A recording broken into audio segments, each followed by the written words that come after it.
queen, are you confused about what an appointed title or an at-large title is in pageantry? Well, stick around, that's what this episode is all about. Welcome. If you're new, please be sure to subscribe to this channel and hit that notifications bell so you don't miss out on any new episodes, as well as follow me on social media. The terms appointed and at-large are usually used interchangeably, although some people are very specific about these two terms. But for the sake of simplifying things for this episode, we're just going to call it an appointed title. Essentially, an appointed title means that you did not compete in person for your title, like you would at a physical event, like for example, at Miss Universe. It usually means that a physical event was not held, but you are still being selected to represent a particular title. Even if you are not physically competing at a pageant, in order to be selected as an appointed title holder, you still have to meet eligibility rules for that pageant and typically go through some sort of application process. This varies from system to system. It's very common that after being selected as an appointed title holder that you will send some sort of down payment for your pageant sponsorship fee in order to hold your place for the pageant or in order to receive your title holder crown and sash. If for some reason you cannot compete at the pageant, it is common for a pageant system to ask for you to return your crown and sash because you are an appointed title holder and you did not win that title at a physical pageant. By the way, if you are prepping for a pageant right now, click the description below. There is a link to my free pageant prep crash course. You can use this to get started preparing for your next competition.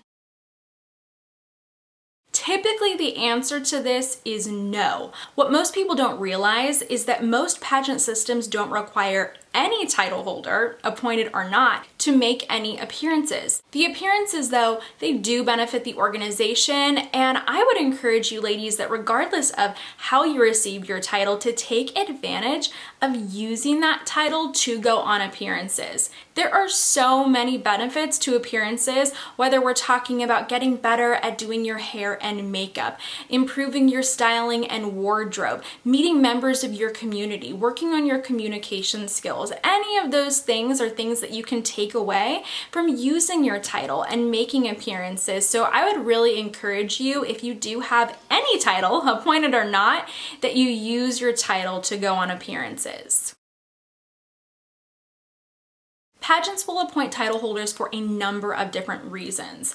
Most commonly, a pageant will appoint a title holder if it's a brand new pageant system and they've never held an event before. So they want to have reigning title holders to get things going for their own pageant system. Title holders can be appointed anywhere from a local to an international level. In the event that a title holder cannot fulfill her duties, sometimes a pageant system will appoint a new title holder to take her place. Some pageant systems will hold a pageant and they will allow a mixture of contestants that are appointed and then those that won their title at a physical pageant to compete together. A lot of times this will happen if a pageant is new and it's still growing and they don't have directors yet for all of their states or regions. So instead of saying, oh, we're not going to have any of those states compete at our national pageant, what they decide to do instead is simply appoint title holders without holding an actual state pageant so that those states are still represented at the national pageant. And this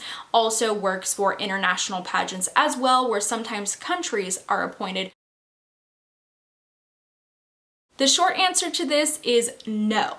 I have seen appointed title holders take home various state, national, or international crowns. This happens all the time. But I would say that it is more likely that a contestant who competed and won her title at a physical pageant is more likely to win at the next level simply because she's had more practice. She's had more stage experience, and those things are all going to play a factor in her confidence and her performance on on stage. So does a judge look at an appointed title holder and say, oh, I'm not gonna like her as much, or I'm gonna dock points because she didn't actually win her title at a physical pageant? No, that's not something that judges are ever worried about, but I do think that we just see higher numbers of contestants who physically won their title do well at the next level just because they've had more practice and experience. That's pretty much it for appointed or at-large titles. If you have more questions, please leave those in the comment section below. And if you are applying for an appointed title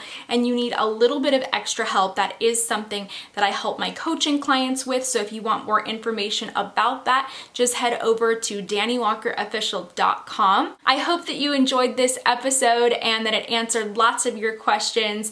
If you enjoyed it, please be sure to give it a thumbs up, share it with your friends, subscribe, and also follow me on social media at Dani Walker. I hope that you enjoyed this episode and that you'll come back for lots more.